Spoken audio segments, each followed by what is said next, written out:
Depuis la mi-novembre, Ryanair, la plus grande compagnie aérienne low-cost d'Europe, n'utilise plus de cartes d'embarquement papier. Selon le site web de Ryanair, la compagnie aérienne est passée à 100% aux cartes d'embarquement numériques. À l'avenir, l'enregistrement ne se fera numériquement que via l'application Ryanair ou le site web. La carte d'embarquement doit obligatoirement être présentée sur le smartphone lors de l'embarquement. Ryanair fait partie des premières compagnies aériennes à passer entièrement aux cartes d'embarquement numériques. Ses concurrents, tels que Lufthansa ou Eurowings, continuent d'offrir à leurs clients le choix entre un code QR et un billet papier. Ryanair, en revanche, va désormais plus loin et oblige ses passagers à entrer dans l'ère numérique. Cette obligation ne constitue-t-elle pas une véritable rupture? Les voyageurs aériens sont désormais contraints de posséder un téléphone portable. Protestez donc auprès de Ryanair contre cette mesure, car les arguments avancés par la compagnie aérienne, tels que la réduction des coûts ou de la consommation de papier, semblent n'être que des prétextes. Insistez pour obtenir une carte d'embarquement papier. Il y a plusieurs années déjà, CLA-TV avait mis en garde contre ces développements dangereux, soulignant que même dans les pays européens supposés libres, des mesures de surveillance similaires à celles mises en place en Chine allaient être introduites progressivement.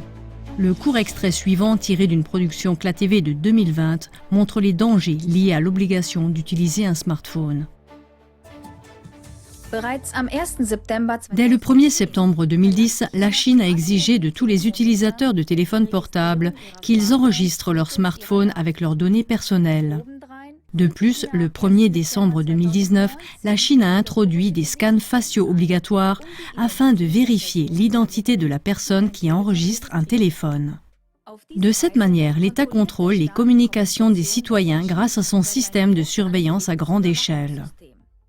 Le niveau de numérisation est très élevé en Chine. Les gens ne peuvent pas survivre sans téléphone portable, a déclaré Tang Jingjiang, commentateur basé aux États-Unis et spécialiste des affaires chinoises, au journal Epoch Times le 21 mars.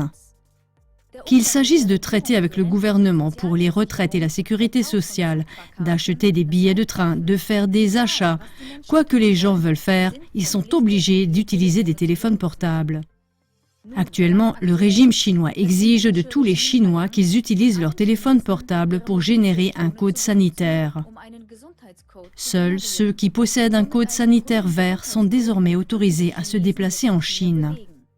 Il est impossible pour une personne de résilier son abonnement de téléphonie mobile, poursuit Tang Jingjiang. On pourrait penser qu'on ne peut attendre rien d'autre qu'un contrôle totalement asservissant de la part d'un pays communiste comme la Chine. Mais pourquoi les États démocratiques occidentaux galopent-ils exactement dans la même direction? Des nouvelles actuelles, compactes et pertinentes. CLA-TV Infotact.